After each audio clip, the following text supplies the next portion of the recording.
Olá a todos, sejam bem-vindos a mais um programa no grupo de estudos virtual Eu Sou Luz. Você poderá estudar conosco gratuitamente entrando no endereço eusouluz.com.br. Hoje com mais um programa Rádio Ensinamentos dos Mestres Ascensos. Programas com perguntas e respostas, entrevistas, aulas e depoimentos, com Maria Lúcia Vieira e Paulo Rodrigues Simões, transmitindo os ensinamentos dos Mestres Ascensos da Grande Fraternidade Branca. Estes programas foram gravados entre 2007 e 2019. O André Luiz de Brasília nos escreveu dizendo: Olá Paulo, no programa 64 comentastes sobre a frase atribuída a Jesus: Pai, por que me abandonastes? No livro de Ouro de Saint Germain, página 211, Jesus retifica essa frase, pois o que ele disse naquele momento foi: Pai, como me glorificastes? Então suponho que naquele momento ele não sentiu um baque, mas sim a glória do Pai, talvez por ver a conclusão perfeita da sua missão, ou por, após o desligamento do cordão, sentir-se capaz de se manter por sua própria luz acumulada, não sei. Qualquer outro esclarecimento, responda-me por gentileza. Vitória sempre na luz, um abraço fraternal, eu sou André Luiz. Bom, antes de passar a palavra a Maria Lúcia, eu vou ler o trecho de Jesus do livro de Ouro de Saint Germain, a que o André se refere, e mais que isso, eu vou começar um pouco antes, porque o texto que leva a essa parte é muito interessante e vale a pena ser lido aqui. Está escrito, abre aspas, aqueles que compreendem a aplicação do conhecimento eu sou, jamais serão acossados pela desarmonia ou perturbações nos seus lares, mundos ou atividades, porque é somente por falta do reconhecimento e aceitação de todo o poder desta poderosa presença que o ser humano permite seja perturbado pelos conceitos e criações humanos. O estudante deveria olhar constantemente para dentro do seu eu humano e ver quais os hábitos ou criações que necessitam ser arrancados dali, porque somente se negando a permitir que existam hábitos tais como julgar, condenar ou criticar, pode ele ser liberto.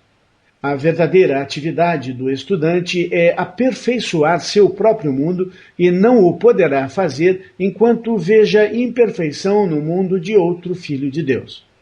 Foram dadas maravilhosas afirmações para governar harmoniosamente vossa vida e mundo. Aplicai-as com determinação e tereis êxito. Outra correção que desejais que eu faça é a seguinte: eu não disse na cruz, Pai, por que me abandonastes?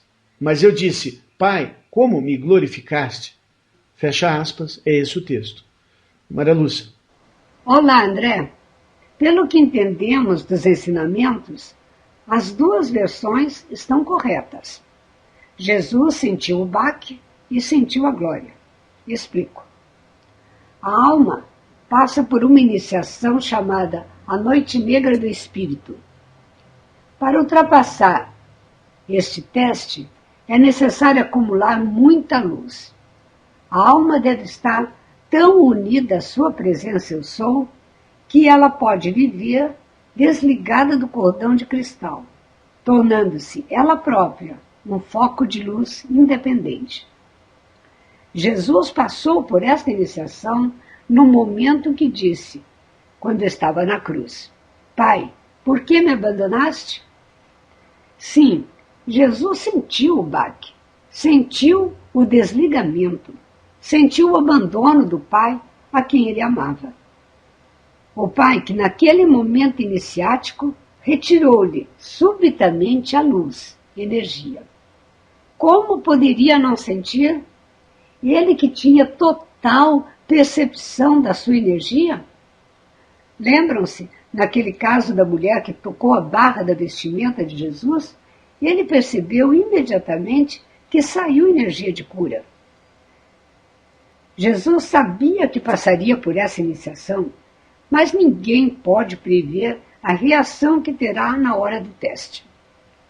Apesar de estar preparado para esta iniciação, por segundos ele sentiu o baque.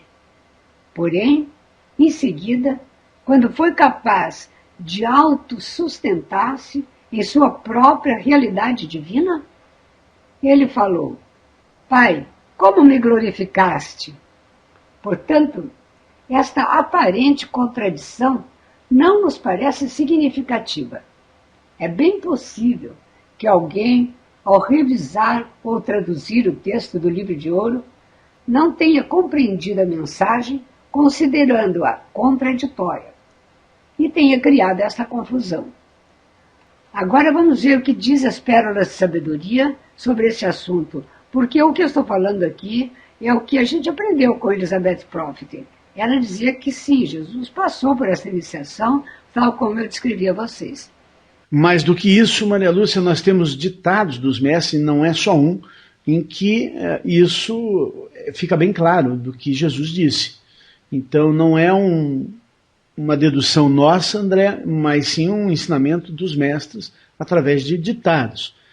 Então eu vou trazer um aqui para vocês verem o que eu estou dizendo. Na Pérola de Sabedoria, volume 38, número 33, o amado Mahashohan trouxe um ditado através da mensageira Elizabeth Clare Prophet. Ele disse, abre aspas, a crucificação foi a iniciação mais difícil de Jesus, seu solo. Se ele subjugaria a morte e o inferno por todos os tempos e restauraria aos filhos e filhas de Deus a chama da imortalidade, que eles haviam perdido quando, por sua desobediência, o Senhor Maitreya os tinha banido do Éden, deveria ele, então, Jesus, submeter-se à noite escura do Espírito. Embora Jesus soubesse que esta iniciação viria e que deveria vir, ele não podia prever a agonia pela qual passaria sua alma. Repentinamente ele foi completamente isolado, cortado daquele a quem chamava de Pai. Tudo o que ele tinha para prosseguir era sua cristandade e a presença do eu sou o que eu sou, que ele tinha internalizado durante sua encarnação e em todas as suas prévias encarnações na Terra. E, portanto, Jesus chamou, meu Deus, por que me abandonastes? Pois mesmo o Filho de Deus não podia prever o abandono total da alma, que ele experimentaria na Sexta-feira Santa, às 3 horas, e continuando até a sua ressurreição ao amanhecer do domingo de Páscoa. A grande lei exigiu que o Filho de Deus, pelo manto da sua cristandade, aniquilasse a morte e o inferno por si mesmo. O que o Senhor Jesus fez para nós, nós devemos fazer para os outros. Porque o Filho do Homem também não veio para ser servido, mas para servir e dar a sua vida em resgate de muitos. Em seu nome vamos ministrar aos seus, e nas suas pegadas vamos dar nossa vida em resgate para muitos. Além disto, nesta noite escura da cruz, Jesus, o Filho de Deus, foi obrigado por lei cósmica a assegurar o equilíbrio para todas as evoluções da Terra, passado, presente e as que ainda viriam a nascer. Durante a dispensação de 2150 anos da Idade de Peixes, que começou aproximadamente no seu nascimento. Em resumo, Jesus foi o exemplo para todos os filhos e filhas de Deus que viriam depois dele a submeterem-se às iniciações da crucificação, à ressurreição e à ascensão, assim como ele fez. Fecha aspas. Então, Paulo, gostaria de comentar uma coisa que você falou aí, de 2150 anos, porque todo mundo só fala em 2000 anos, mas na verdade uma era é 2150, porque esta é uma parte de uma era, porque o grande ciclo de 12 eras completa 25.800 anos, que é a soma de 12 vezes 2150. Então agora nós estamos finalizando um ciclo de era de 25.800 anos. E é este karma de todo esse tempo que está retornando ao planeta, que nós estamos transmutando e que nós temos oportunidade de nos libertar de muito karma de vidas passadas.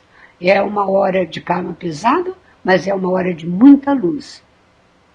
Então nós podemos perceber que a era de Aquários realmente não começou, é um final. de Era de Peixes que a gente está vivendo. O Antônio de Portugal nos escreveu dizendo: saudações, irmãos da luz, Paulo e Maria Lúcia. Tem acontecido comigo, desde o programa 3 e até aqui, todas as semanas, entre quinta, sexta e sábado, vira à minha cabeça alguns dos temas debatidos no programa. Aconteceu esta semana, entre quinta e sexta, pensamentos sobre antirritmo. Agora, ao ouvir o programa 62, confirmou-se o tema sobre o antirritmo. O que vocês dizem sobre isso? Paz entre nós, Antônio de Portugal. Antônio, nós somos um grupo que estuda os ensinamentos dos mestres ascensos e, por esta razão, eles nos acompanham de perto. Saibam todos vocês que estão na mandala dos mestres ascensos. Eles estão com todos aqueles que se dedicam a estudar os ensinamentos da Grande Fraternidade Branca. Eles nos acompanham dia a dia para nos ajudar a desenvolver nossas consciências em direção à luz de nossos corações. Já dei muitas palestras, cursos e até dirigi grupos de estudo, mas este nosso trabalho é diferente, é especial. Eu explico por quê. Quando eu dirigia grupos de estudo, eu decidia o que ia ensinar. Buscava a inspiração dos mestres, mas era eu quem decidia o que seria ensinado. Eu chegava às aulas que eram semanais e as pessoas diziam: Paulo, eu pensei neste assunto a semana toda e você vem exatamente com esse ensinamento, completando o meu raciocínio. Era muito emocionante ouvir esses relatos. Mas aqui é diferente. Começa pelo número de pessoas envolvidas. Somos 130 pessoas associadas ao grupo, além daqueles que enviam as perguntas sem serem associados. Então, o que temos de diferente aqui é que o tema das aulas vem de vocês. Não somos nós, eu e Maria Lúcia, que decidimos o que vamos falar, mas vocês. Vocês é que decidem. Isso aumentou muito a possibilidade de interação com os mestres. Eles atuam nas duas pontas, alfa e ômega. Ora, alguém pergunta algo que me leva a buscar uma resposta que eu aprendo muito. Ora, alguém manda um e-mail com um ensinamento ou depoimento emocionante. Amigos, nós fazemos parte de uma mandala muito especial e de potencial ilimitado. Seria muito importante também que vocês pensassem em trazer mais pessoas para o grupo, sabe? Porque as pessoas às vezes não entram no grupo e nem sabem nem porquê, ou não conhecem, ficam perdendo essa oportunidade de estudo tão maravilhoso que nós estamos tendo. E também nós precisamos lembrar que estamos indo juntos na Universidade do Espírito e lá somos preparados para as aulas que estão por vir. Aqui eu quero fazer uma parte para explicar que as perguntas e respostas pelo programa Rádio Internet foram concluídas no programa 144. Nós, a partir do programa 144, passamos a fazer programas sobre assuntos diferentes aos quais os mestres ascensos ensinaram. Um programa com o título de O que os mestres ascensos dizem sobre. Mas nós não deixamos vocês sem respostas a novas perguntas. Nós passamos a tirar as dúvidas por e-mail. Hoje, as perguntas são feitas através do WhatsApp, onde temos mais de 700 alunos inscritos. Não se trata de grupo. As respostas são dadas gratuita e individualmente. Assim, não fique sem resposta para suas perguntas. Caso não encontre as respostas em nosso site, entre em contato conosco pelo WhatsApp 035 99728 5201. Se você não possui WhatsApp, envie sua pergunta para o e-mail contato@eusouluz.com.br. Será um prazer tentar tirar as suas dúvidas. A Karina, da Alemanha, nos escreveu dizendo: boa noite, amados Paulo e Maria Lúcia. Queridos, acabei de fazer o comando para Shiva. Ainda estou meio flutuante. Bem, o que me ocorreu de perguntar é a respeito da oração dos 7 raios. Na invocação do 6º raio, no 2º parágrafo, em que pedimos para Deus mandar os representantes, bem, diz então, abre aspas, Elohim paz e aloha, mestra ascensa nada, Chohan do 6º raio, Jesus e a grande ordem dos mestres ascensos, Arcanjo Uriel e sua amada chama gêmea Aurora, fecha aspas. Então a pergunta é se todas as pessoas que conseguirem ascender pertencem então a esse raio, mesmo que o raio que trabalharam na vida anterior seja outro? Por exemplo, na minha análise dos ciclos cósmicos, Paulo disse que o meu raio para ser trabalhado nesta encarnação é o 7º. Se eu, por acaso, ascendesse, eu participaria do 6º raio? Obrigada, em nome do Exército do Arcanjo Miguel, Karina. Karina, querida, em nenhum lugar está escrito que para ascensionar é preciso pertencer ao 6º raio. Você citou em sua pergunta a hierarquia que serve o 6º raio. Cada raio tem um mestre, um Elohim e um arcanjo. Você encontra a lista das hierarquias no nosso livro Razão de Viver. Nós temos comentado aqui no programa o nome das 7 hierarquias referentes aos 7 raios. Cada estudante está desenvolvendo mais a qualidade de um raio que é determinante na evolução da sua alma, e um segundo raio em cada vida. Porém, é necessário ter um certo equilíbrio nas qualidades de todos os raios. Para ascensionar, devemos trabalhar todas as virtudes para atingir harmonia e paz. Eu recomendo muito para vocês o estudo dos Senhores dos 7 Raios, da autoria de Elizabeth Klaproth. Já tenho falado muito no programa, porque ali você vê a vida dos mestres, o exemplo e as encarnações passadas deles. Então você observando, e é muito claro isso na vida de Saint Germain, que ele lutou pela liberdade em todas as suas encarnações. Ou seja, o raio de Saint Germain, determinante para sua alma, era o 7º raio. Mas é claro que ele teve que desenvolver a pureza, o amor, a sabedoria, a verdade, que são as qualidades dos outros raios, porque não é possível desenvolver num raio só, entende, Karina? Então, cada pessoa tem o seu talento. Lembra-se, nós temos falado muito que todas as pessoas têm que desenvolver o talento que Deus lhe deu. E o seu talento pode não ser do 6º raio, pode ser do 1º, do 2º, do 3º.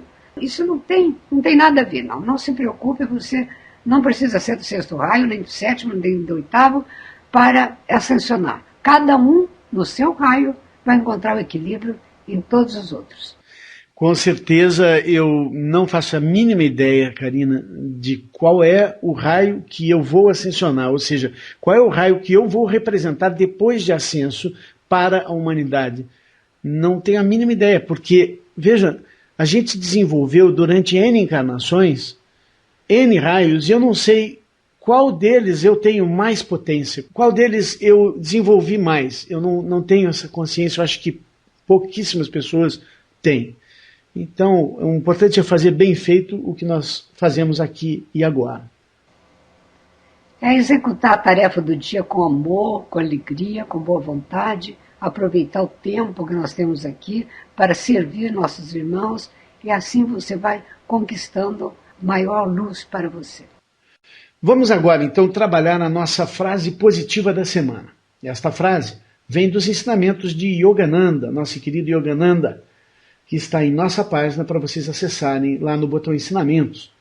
O ensinamento que gerou a frase desta semana é o seguinte, abre aspas, o caminho espiritual é como o fio de uma lâmina.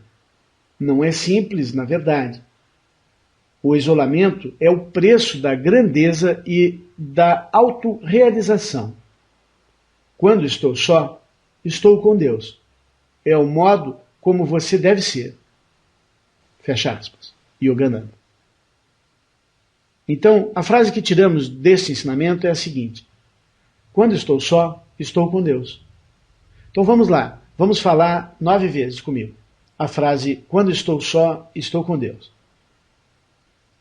Quando estou só, estou com Deus.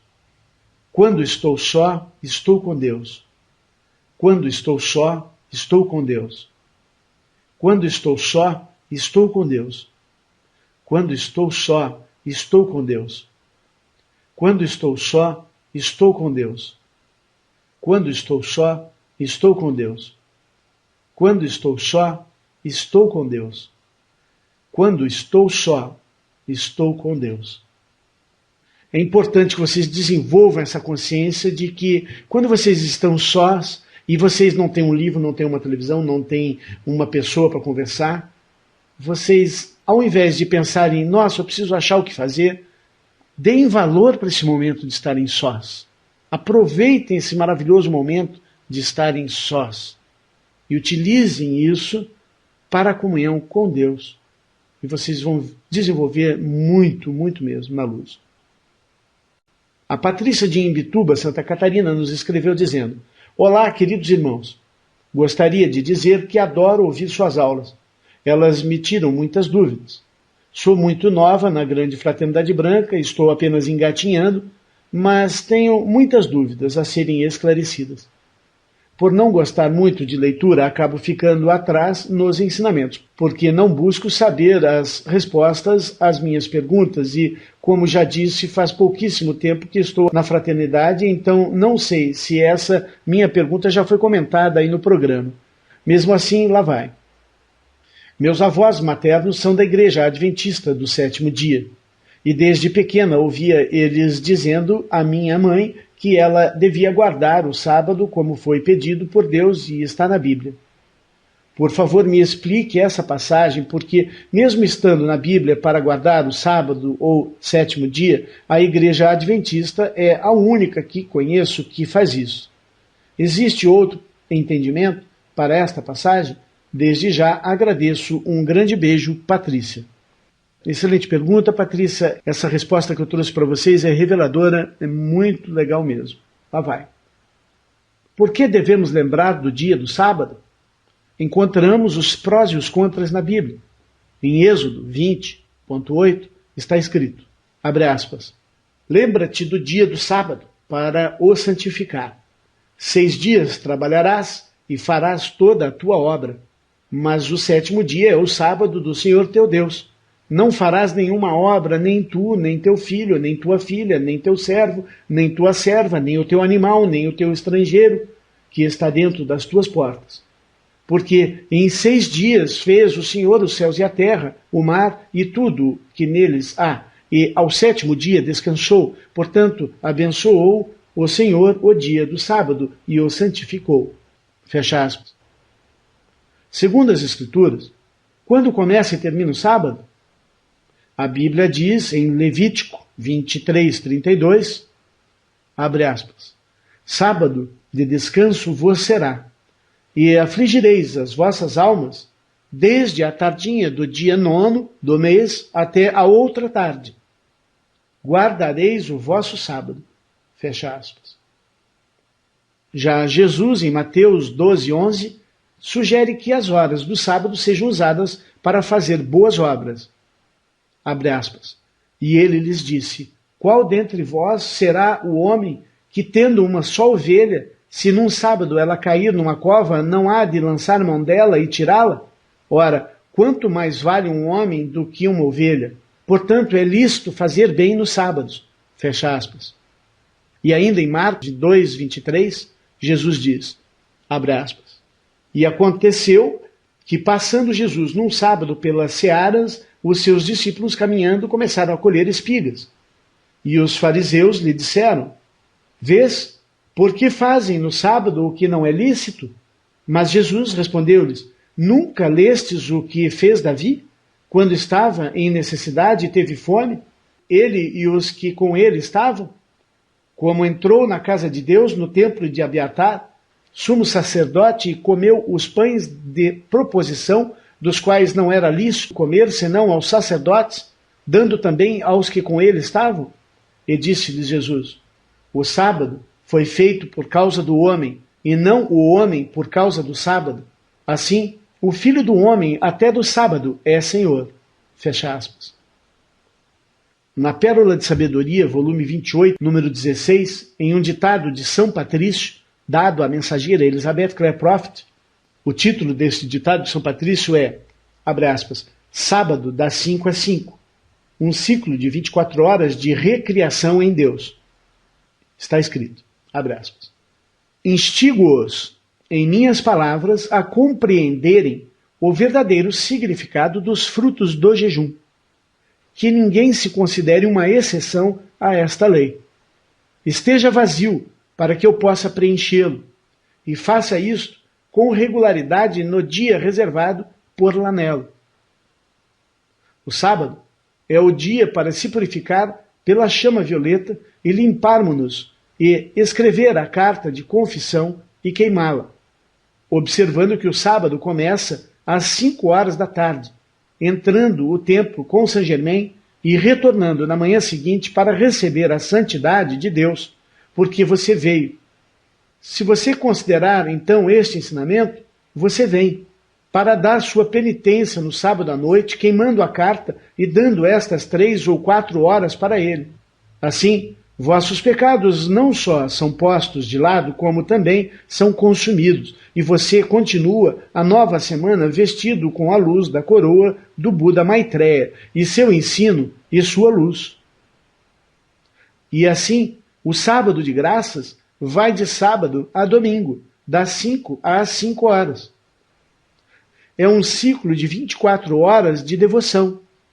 E nesse período, neste dia de graça e luz e de recriação em Deus, vocês são totalmente restaurados à luz renovadora de seu Santo Cristo pessoal e podem seguir trabalhando os trabalhos de Deus nos 5 raios secretos dentro dos 7, os 5 dias da semana que constroem o poderoso chakra do coração, tecendo sua roupa perfeita de luz. Em cada semana é um ciclo que transcende o anterior. Fecha aspas.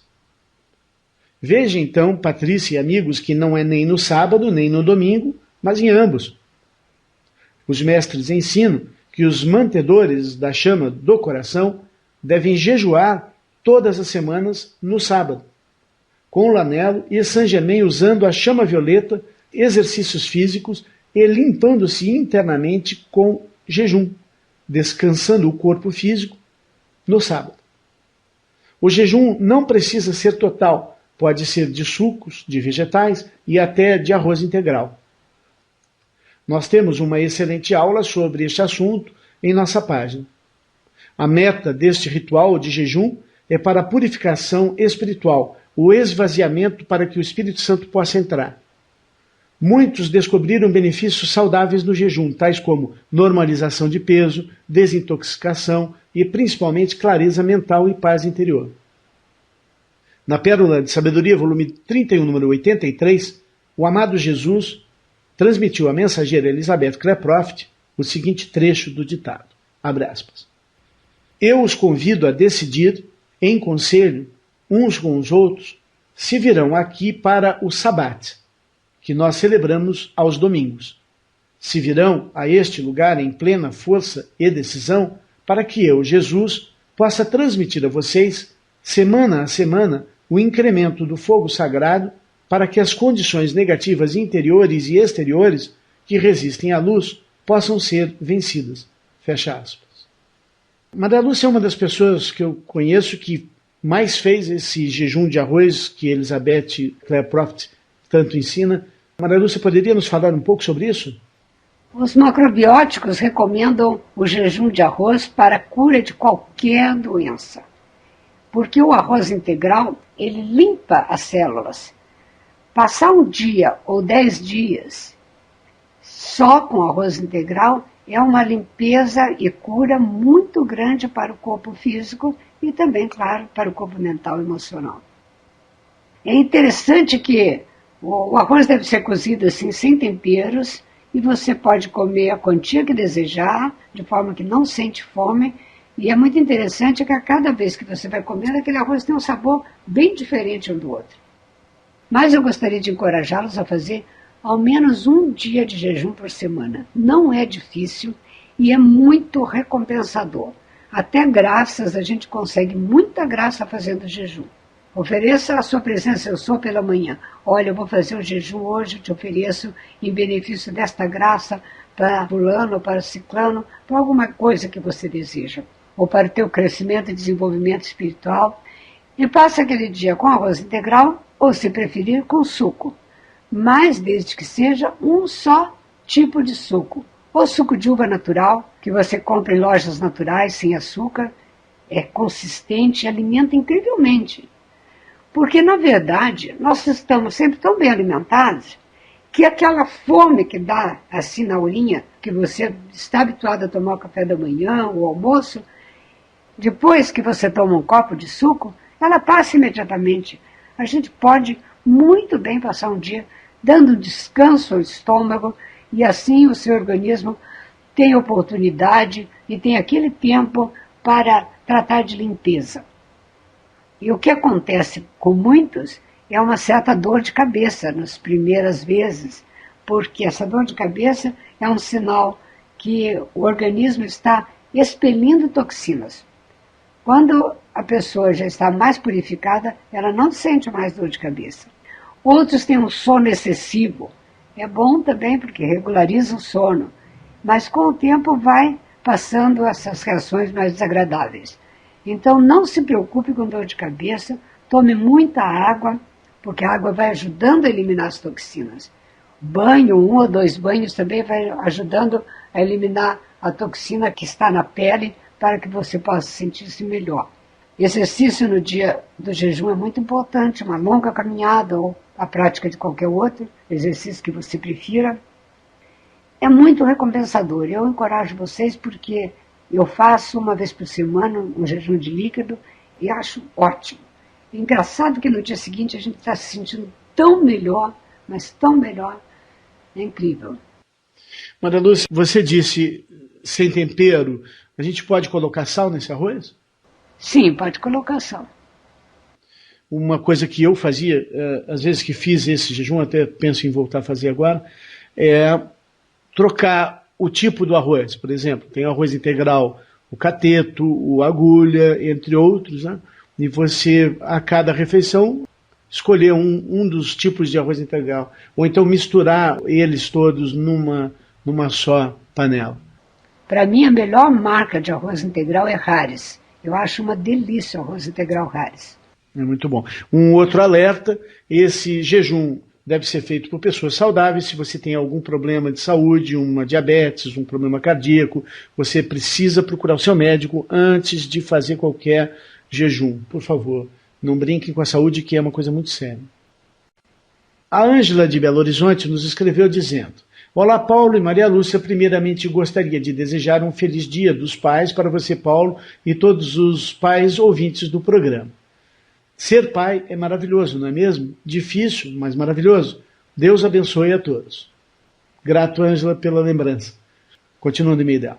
Paulo, ouvindo o programa 64, fiquei com dúvidas quando você comentou que nascemos ou alfa ou ômega, ou seja, no corpo feminino ou masculino. Nossa chama gêmea, então, tem que seguir essa mudança que nos ocorre, ou nós seguimos a dela, ou tudo é simultâneo, pois o fato é que nossa chama gêmea existe em algum lugar e tem que ser alfa se nós somos ômega e vice-versa, é isto? Já vou responder essa parte do e-mail dela agora. Sim, Ângela, está correto, mas como já dissemos antes, a força masculina nasceu primeiro, é um impulso do Tai Chi. O retorno do impulso é ômega. E seja ômega ou alfa, nossa chama gêmea, ela pode já estar ascensa e não estar aqui na Terra ao mesmo tempo que nós também. Nós podemos estar encarnados e a nossa chama gêmea não estar encarnada e estar até perdida no astral. Continuando então o e-mail da Ângela, assim. Outra dúvida terrível que estou é em relação à cremação. Por que temos que passar por tão sofrida transição, ficando presos a desejos que temos em vida? É claro que todos os temos, pois estamos vivendo na matéria e amamos os nossos, temos preocupações com o bem-estar deles, com o que construímos em vida, e sermos cremados não é muito cultural no país em que vivemos. Creio em tudo que disse, mas não me conformo que somos obrigados a sofrer, mesmo depois de desencarnar, quando levamos uma vida de tentativas, esforços de sermos bons, fazer o bem e cumprir ou tentar cumprir as leis divinas, só pelo fato de termos sido enterrados e não cremados. Fiquei desesperado, pensando até em desenterrar os meus e cremá-los. Mas como fazer isto? Já pensou que grande problema seria? Fico pensando então, meu Deus, todos estão por aí sofrendo porque não sabiam que enterrar é errado, nem puderam escolher. Nossa, isso me impressionou muito. Outra coisa estranha que acho os evangélicos sustentarem que os que foram não precisam mais de oração. Esses, então, como ficam? Enterrados e sem oração? O livro Haja Luz diz que o maior presente que podemos dar aos desencanados é a oração, que ajuda muitíssimo. No livro que conta sobre a vida de São Paulo, seu pai diz que se preocupava em ter muitos filhos para que pudessem orar por ele quando ele partisse. Achei bonito e comovente. Gostaria de ouvi-lo e a Maria Lúcia sobre estas inquietações em relação à cremação. Já lhe agradeço por tanta generosidade e atenção. Vitória sempre na luz. Eu sou Ângela, de Belo Horizonte. Ângela, quando eu voltei dos Estados Unidos em 89 e 90, eu costumava ir aos cemitérios de Curitiba para orar pelos mortos. Eu passava fazendo decretos ao Sr. Chivo e à Astreia, caminhando pelos imensos corredores dos cemitérios. Antes que alguém me pergunte, eu fazia isso durante o dia, com certeza, com a luz do sol. Não há nada de macabro nisso, apenas entendia muito bem a necessidade dessas almas, ia lá por amor, para libertá-los. Nunca mais eu fui a um cemitério, talvez por falta de tempo, mas quando eu vou a um enterro, eu procuro orar sempre por todas as almas e quando passo de carro ao lado de um cemitério, faço invocações da chama violeta para eles. E visualizo o fogo atuando lá dentro dos muros do cemitério. Fora isso, eu quero que você saiba, Ângela, que é isso mesmo, tudo isso que você falou. É triste, mas é verdade. E esses ensinamentos não são conhecidos por serem bonitos, mas por falarem a verdade nua e crua. Nós podemos fazer a diferença, ensinando e dando o exemplo. Só o desapego liberta. Conheço histórias de filhos da luz que desencarnaram e mesmo tendo se dedicado muito aos decretos, deram muito trabalho aos anjos para serem resgatados do astral. Ângela, existem duas coisas que são as maiores causas de sofrimento da humanidade. Uma, a ignorância. A ignorância da lei. Nós erramos porque nós não cumprimos a lei, nós somos contra a lei, e a ignorância da lei não isenta a culpa. Você já sabe. Ao invés de você ficar lamentando ou sofrendo por causa da ignorância dos nossos antepassados, fique alegre e demonstre a sua gratidão divina por estar aprendendo e poder transmitir isso aos teus filhos e netos. E outro ponto de grande sofrimento humano foi ensinado por Gautama Buda, que é o desejo. Desejos errôneos. Quando nós desejamos Deus, Deus é amor, é sabedoria, é poder, é alegria, é abastança, é riqueza, é tudo de bom. Desejando Deus, nós temos tudo. Mas ao invés disso, nós ficamos nos apegando às coisas materiais. Nós desejamos um carro, nós desejamos isso, aquilo outro. Comida, alimento, vontade de comer isso, aquilo. Nós precisamos atingir indiferença às coisas terrestres. Porque senão, quando passarmos desta vida para outra, é o nosso desejo que nos mantém aqui. É o respeito de Deus pelo nosso livre-arbítrio. Eu considero esta lei maravilhosa.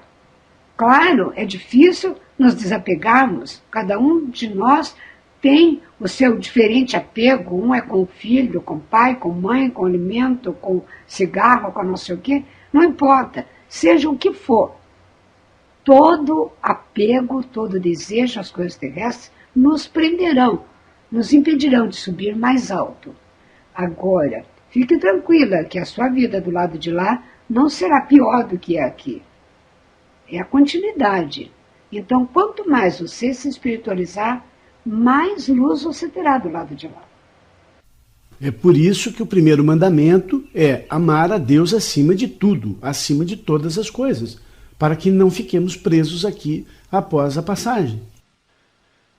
Vocês vejam a importância da frase da semana, do isolamento para pensar em Deus, para a gente ficar com Deus. Você precisa se isolar não é só de pessoas, mas de coisas, né? A televisão, o carro, o passeio. Eu já contei para vocês que quando eu vim de Curitiba para São Lourenço, eu tive que ficar um mês num hotel, praticamente sem ter o que fazer, e eu me via olhando para uma parede branca.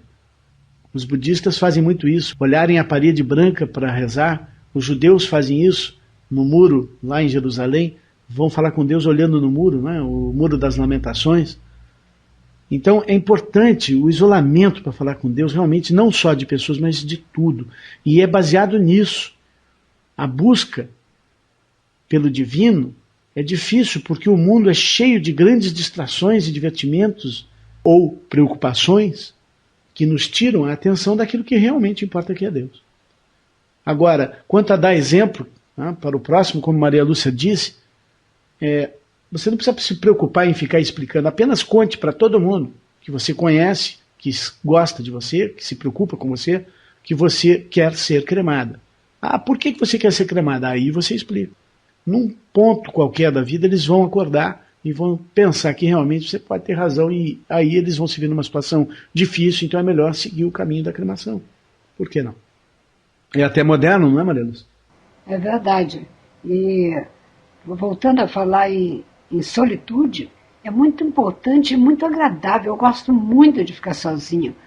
E uma vez por semana é o jejum do silêncio, é o jejum de falar, é você estar sozinha com Deus, ou sozinho com Deus, ou à noite, ou o dia todo. Uma oportunidade que você tiver, desde que não perturbe a família, fazer isso sempre de acordo, sem causar muito problema na família e que os outros estranhem demais, mas enfim, que conheça a tua vontade e o desejo e o direito de se isolar quando você acha que deve. O silêncio é harmonia, e a harmonia é a base de todo o poder, de toda a força. A próxima pergunta vem da Ana Cristina, de Santos, São Paulo. Ela disse: Cara Maria Lúcia, caro Paulo, vocês têm falado bastante sobre a alimentação recentemente. Eu, desde que passei a ter acesso aos ensinamentos dos mestres ascensos, passei a prestar atenção nesse tema, pois confesso que antes não dava a mínima importância ao que comia. Acontece que isso aconteceu há menos de 5 anos e, por esta razão, eu já havia criado meus filhos e enteados, os quais cresceram comendo carne, açúcar, chocolate, refrigerante e outros. Meus filhos, como eu, estudaram em colégio católico. Como antes de ter contatado com os ensinamentos, eu frequentei um centro espírita. Meus filhos acham que a Grande Fraternidade Branca e os livros da Summit representam em minha vida apenas a moda da vez. Eles, aliás, tampouco frequentam com regularidade a Igreja Católica. Quando eu tento conversar com eles sobre as mudanças que eu gostaria de introduzir em nossa alimentação, eles dizem para eu pegar leve, pois eles não são obrigados a aceitar minhas convicções. Eu, no fundo, sinto um pouco de culpa, pois afinal fui eu que os criei, assim comendo carne, açúcar, etc. Maria Lúcia, você também é uma mãe de família. Que conselhos pode me dar? Meus filhos têm a seguinte idade: Elaine, 37, Ellen, 35, são enteadas. Júnior, 31, Vitor, 29, Daniel, 28 e Bruno, 19. Vitor e Daniel são casados e todos já saíram de casa, inclusive o Bruno, que estuda na Unicamp e está residindo em Campinas. Mas todos, com exceção do Vitor, que mora no Chile, estão sempre conosco nos finais de semana. Por fim, faço uma pergunta. Quem come carne e açúcar, mas fora isso, segue com rigor os ensinamentos, fazendo decretos com muita regularidade e muita chama violeta, pode almejar ascender?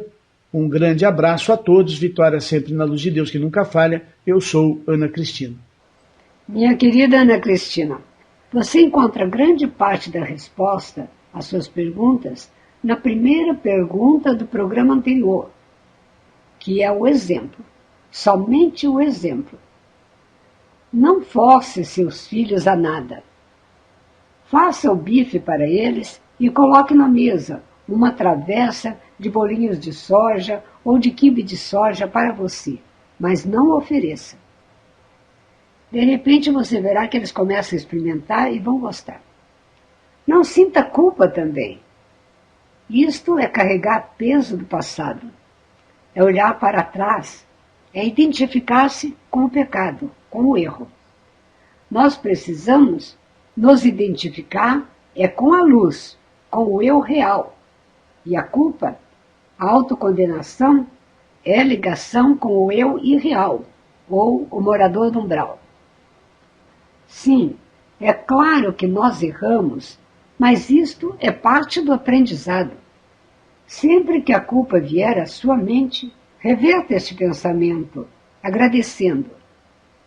Desenvolva o sentimento de gratidão por ter encontrado os mestres, por estar praticando o exercício da palavra sagrada, pela chama violeta.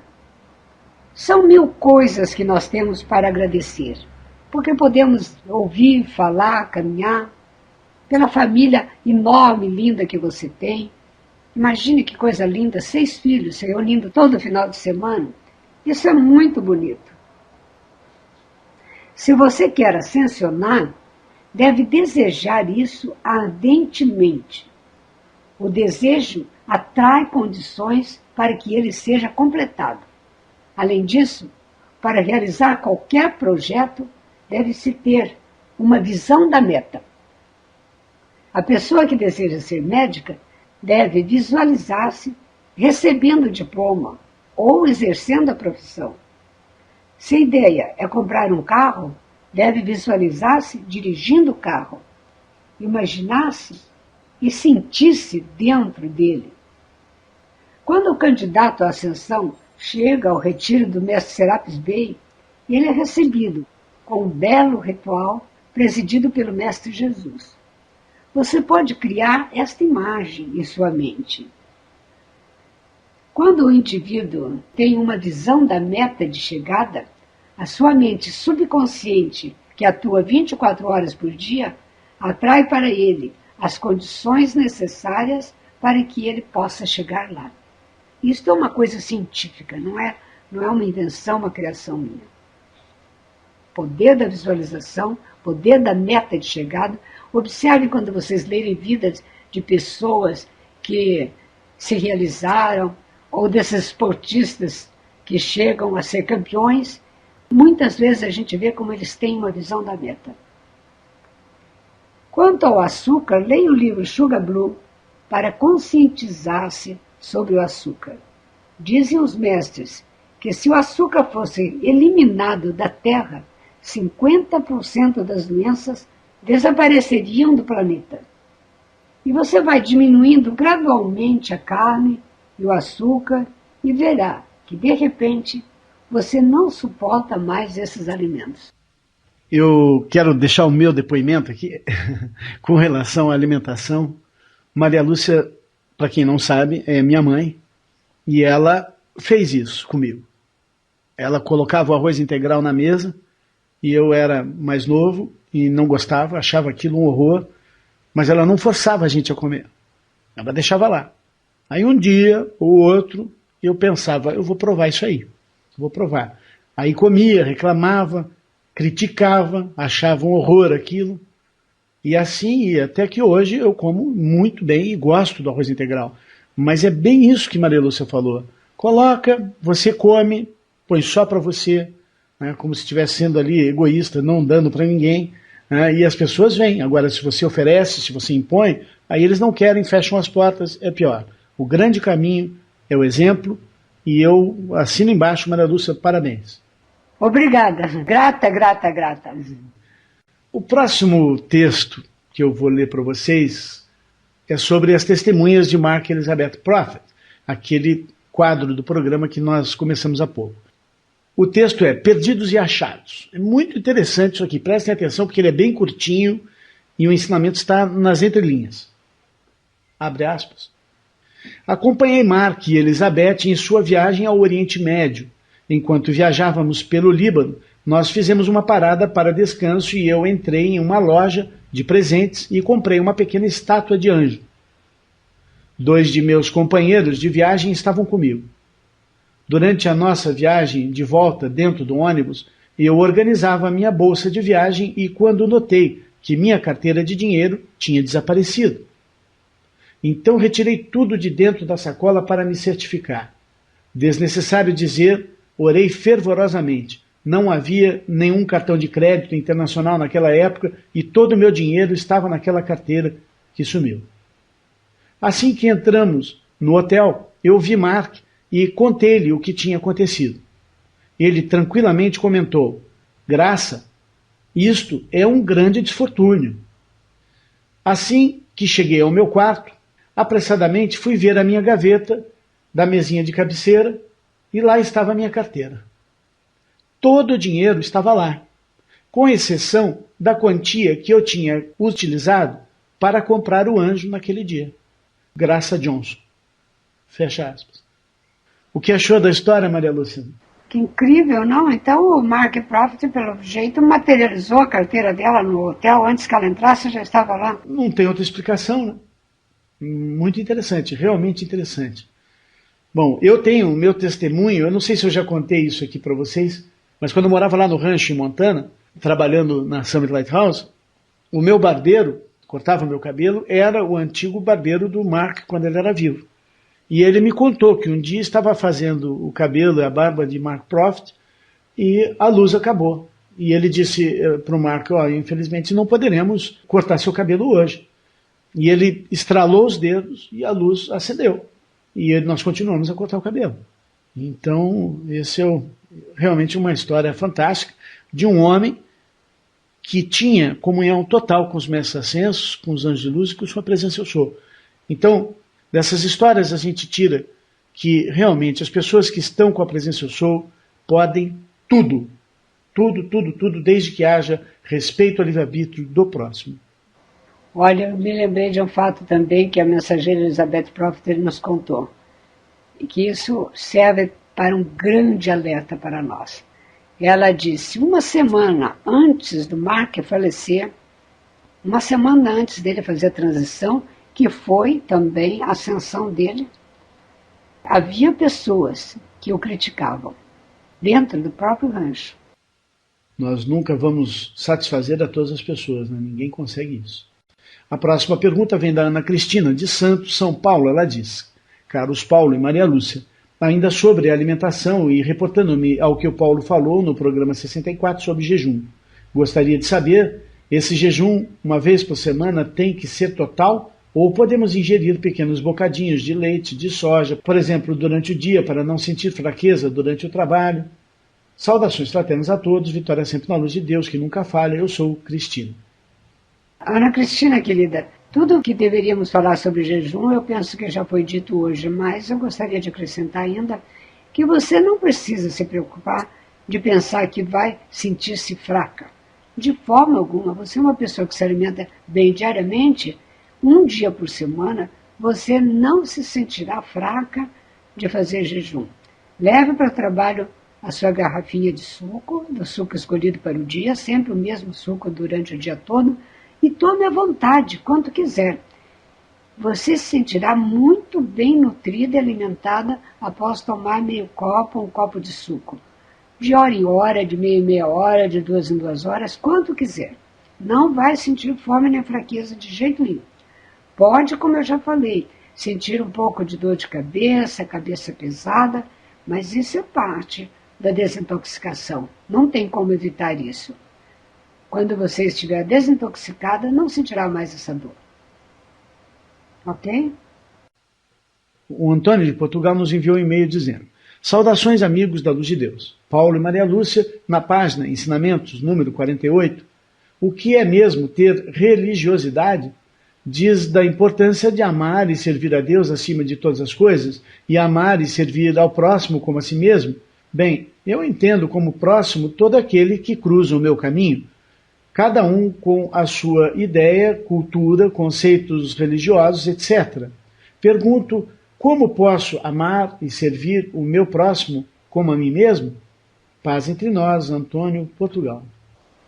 Meu caro Antônio, para isso é preciso entender que a mesma energia que nutre e fortalece o teu ser está também vivificando a alma de todas as pessoas, inclusive dos mendigos, dos sem-teto, dos doentes e daqueles que morrem nos campos de batalha e nos desastres das estradas. É uma só luz, é uma só energia, é um só Deus. E nós precisamos ter aquele sentimento de igualdade. Isso que não é uma coisa muito fácil. O Dhyani Buddha, Ratnasambhava, carrega para a humanidade a sabedoria da igualdade. E o Bija Mantra para magnetizar esta energia é Om Ratnasambhava Tram. Om Ratnasambhava Tram. Om Ratnasambhava Tram. Om Ratnasambhavatram. Este Bijamantra, essa semente de luz, porque um Bijamantra é uma semente de luz do Mestre, dissolve o nosso sentimento de orgulho, de egocentrismo e de nos acharmos melhores que os outros, esse sentimento. No livro A Eterna Busca do Homem, de Yogananda, você encontra um maravilhoso capítulo onde ele analisa os 10 mandamentos. Vejamos apenas um parágrafo. Abre aspas. A felicidade verdadeira pode enfrentar o desafio de todas as experiências externas. Quando você puder suportar as crucificações das ofensas alheias e ainda assim devolver amor e perdão, e quando puder manter intacta a divina paz, apesar de todos os golpes dolorosos das circunstâncias, então conhecerá a felicidade. Fecha aspas. Amar o próximo, Antônio, é não sentir mágoa, raiva, ressentimento, apesar das ofensas que ocorrem para todo mundo, a todo dia. Eu sei que esta não é a pergunta do Antônio Ofensa, mas ele está perguntando o que é amar o próximo. Amar o próximo é isso, é manter uma visão imaculada para aqueles com quem convivemos, o próximo. Isto significa não ver seus erros e maus hábitos, mas fixar a atenção nas suas virtudes, por mínimas que sejam. É manter uma atitude mental de não julgamento. É não querer mudar a vida do outro. É aproveitar toda oportunidade para servir o seu irmão. Aqueles que dão a vida para salvar os seus irmãos estão salvos. Salvar-se significa auto-elevar-se. Agora veja, Maria Lúcia, quem não se perdoa a si mesmo não pode perdoar o próximo. E é perdoando a si mesmo que nós entendemos a importância de perdoar ao próximo, porque se nós erramos, os outros também têm o direito de errar. Né? Por maiores que sejam os erros, eles não sabem o que fazem. Aqui é uma escola e nós temos que aprender que aqueles que estão atuando mal, eles estão num nível inferior de escola, de grau, dentro da escola da vida. E eles precisam ser compreendidos. Eu acho que é por aí. Difícil, não é fácil, principalmente pelo nosso mau hábito, né, de criticar o próximo, mas é um trabalho do dia a dia, viu, Antônio, de transformação contínua no dia a dia. O Renato de Niterói disse: caros Paulo e Maria Lúcia e demais estudantes da Luz, ontem, dia 23/8, sábado, depois de ir ao laboratório fazer um exame de sangue, fui à praia queimar uma carta para a deusa da liberdade para que ela interceda na vida das minhas filhas. Chegando lá, olhei para a direita e vi que o céu estava negro, ia chover a qualquer minuto. Fiquei tranquilo, fiz o decreto à deusa da liberdade, pedi por minhas filhas e todas as crianças que passam pela mesma situação delas e por todo o reino elemental do nosso planeta. Queimei a carta, começou a chover forte, saí dali fazendo o decreto de Saint Germain deste site. A chuva veio impiedosamente, tentei me proteger indo pelas árvores, mas em vão. Então veio-me à mente uma ideia: por que não fazer o cone de luz violeta em torno de mim? Então fui repetindo: eu sou um ser de fogo violeta, eu sou a pureza que Deus deseja. À medida que eu fazia, fui ganhando força. Cheguei em casa todo encharcado, mas sem sentir frio. Paulo, isto foi um teste dos mestres? Quando assisti a palestra do padre Lauro Trevisan sobre o poder da mente, ali eu estava sendo iniciado pelo Sr. Maitreya. Ele é o grande mestre que iniciou Jesus. Vitória sempre, Renato. Meu amigo Renato, não estou autorizado a falar em nome dos mestres. Não poderia saber o que é ou não um teste em sua vida. Mas eu sinto que a própria vida é uma grande aula com um grande teste, ou se preferir, incontáveis ensinamentos nessa escola da vida com incontáveis e diferentes testes, cada um na sua intensidade e grau de dificuldade. Mas o importante é manter em mente que os mestres estão sempre olhando os nossos pensamentos e a nossa reação a estes mesmos pensamentos. Por isso, ensinamos que podemos todos aprender a pensar com os mestres. acredito que uma das coisas mais importantes a se fazer quando nos sentimos ameaçados é orar. O comando de luz do Saint-Germain e o mantra da chama violeta foram boas escolhas. Parabéns. Todo ensinamento de luz é uma iniciação dos mestres. O grande iniciador cósmico é Maitreya. E sim, ele foi o grande mestre do Senhor Jesus. Vitória sempre, Renato. A Karina da Alemanha nos escreveu dizendo: boa tarde, amados Paulo e Maria Lúcia. Eu estava no trabalho já feliz da vida porque amanhã é domingo, dia abençoado, dia de ouvir um novo programa da Grande Fraternidade Branca, e no trabalho me ocorreu de perguntar uma coisa. Bem, na Fraternidade Branca a gente estuda os ensinamentos, faz as perguntas e esperamos um dia com nossos estudos ascensionarmos. A pergunta é: vocês sabem se podemos estudar para nos tornarmos anjos ao invés de mestres ascensos? Eu pergunto porque se eu posso escolher entre ser mestra ascensionada ou anja do exército de Jesus comandada por Arcanjo Miguel, eu prefiro ir com Miguel. Eu não sei se sou muito atrevida, mas eu quero estudar para o comandante Miguel me aceitar no exército. É possível isso acontecer? E Karina, tem gente encarnada aqui na Terra que vira anjo? Muito obrigada mesmo por nos ajudarem tanto. Sejam eternamente abençoados, vitória sempre. Minha querida Karina, São Miguel deve estar assim, muito feliz com esta grande declaração de amor tua. Nós já falamos em algum programa anterior que existem anjos encarnados na Terra para ajudar a humanidade. Entretanto, Karina, eu nunca ouvi falar de um filho de Deus passar para o reino angélico. Mesmo porque os anjos são nossos queridos serventes. Um filho de Deus ascenso tem mais glória que um anjo ou arcanjo.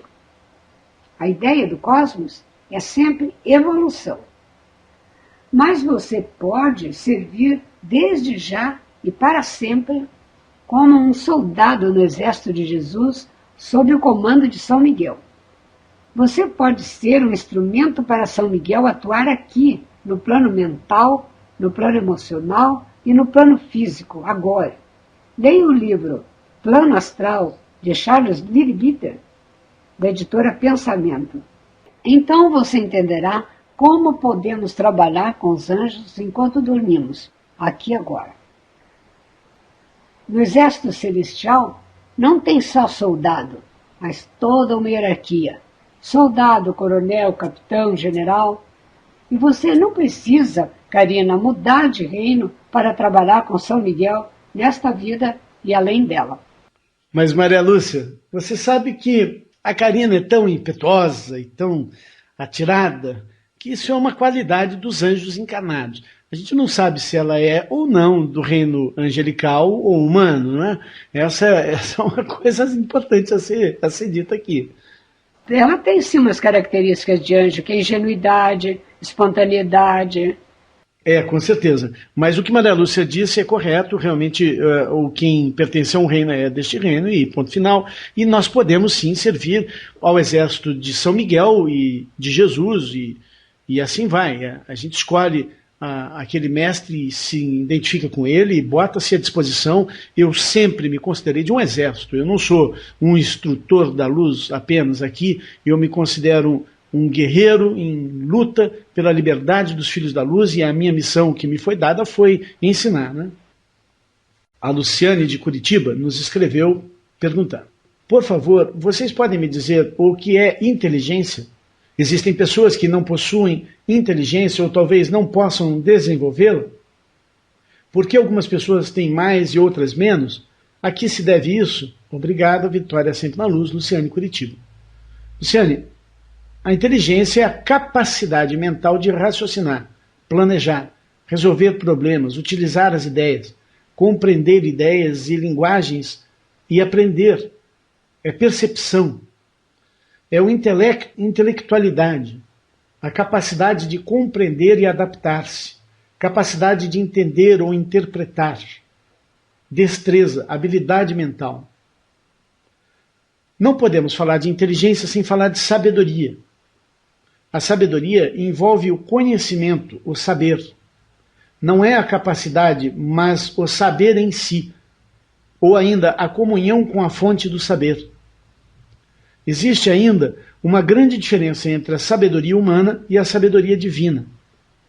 A sabedoria humana envolve estudo e capacidade de compreender e utilizar tudo aquilo que se estudou. Sabedoria divina envolve a comunhão com o Cristo em sua mente e raciocínio com esta mente superior, onde o saber flui constantemente em abundância, não sendo tão importante o que se estuda quanto aquilo que se desenvolve no raciocínio de comunhão espiritual. A sabedoria humana rejeita a sabedoria divina. A sabedoria divina utiliza toda a sabedoria manifestada, que seria a humana, né, para que haja uma continuação e desenvolvimento do saber, o que chamamos de revelação progressiva de Deus, um aumento de saber manifestado. Então, é claro que a inteligência exige foco, atenção, dedicação. Quanto menos utilizamos o nosso raciocínio, menos capazes de raciocinar somos. Então, como tudo na vida que não é utilizado, acaba se atrofiando. Então, sim, é possível desenvolver. Como? Estudando, lendo, buscando analisar sempre bem as coisas, buscando comunhão com o eu superior em nossos corações e em nossas cabeças. Na semana passada, nós ouvimos a música Pompas e Circunstâncias, que é a nota-chave de Elmore, Chorrando o Primeiro Raio. Nesta semana, escolhemos para representar o segundo raio a música que vem a ser a nota-chave do Sr. Gautama Buda. Esta música é uma parte da Nona Sinfonia de Beethoven, conhecida como Ode à Alegria. Leonard Bernstein é o maestro da Filarmônica de Viena. Ele conta que estudou Beethoven profundamente. Ele conheceu os lugares onde Beethoven andava e até as casas onde Beethoven viveu sua vida. O que Leonard fala sobre Beethoven me tocou o coração, tanto que traduzi o texto para interpretar para vocês.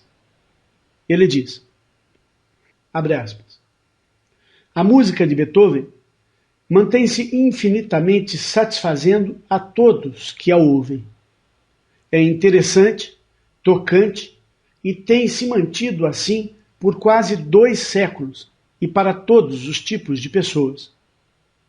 Em outras palavras, sua música não é só infinitamente durável, mas talvez seja o mais perto que a música já chegou da universalidade. Aquele duvidoso clichê de que a música é a língua universal quase se torna verdadeiro com Beethoven.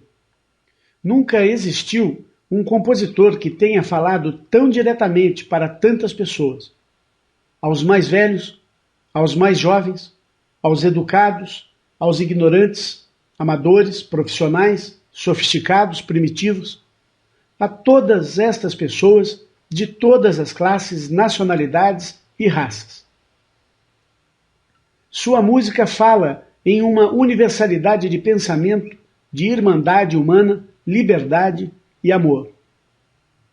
Na Nona Sinfonia, por exemplo, onde Beethoven nos traz Ode à Alegria, ao final, a música vai muito além do seu poema, traz muito maiores e grandiosas dimensões, energia vital e centelhas artísticas, onde homens se tornam irmãos e milhões se abraçam, e o mundo todo sente seu Criador.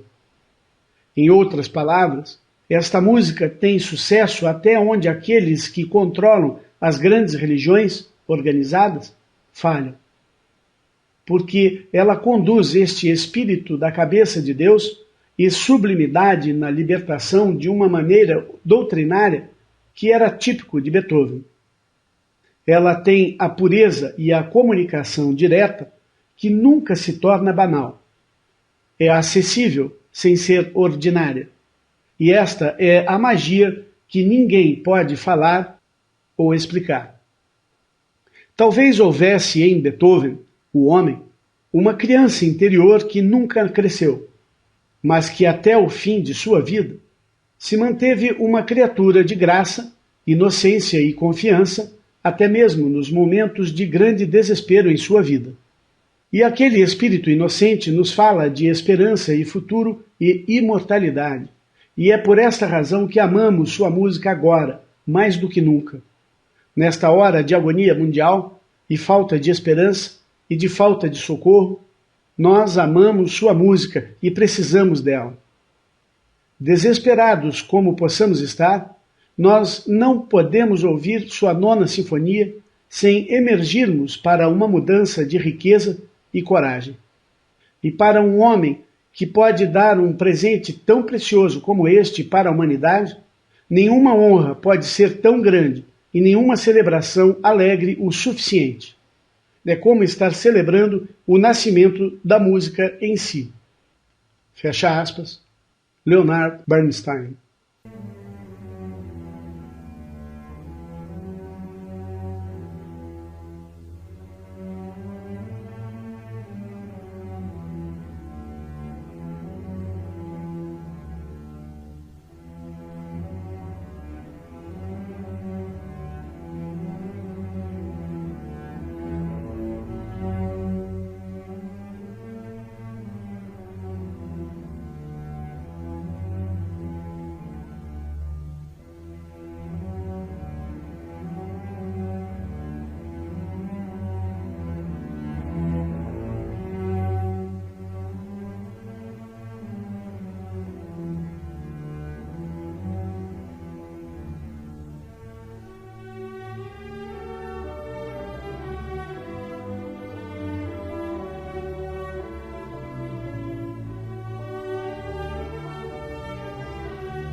Meus queridos amigos, hoje nós encerramos a frequência às escolas dos mestres, indo ao templo do Guru dos Senhores dos Sete Raios, que é o Mahashohan, cuja escola de sabedoria situa-se no Ceilão, em Sri Lanka.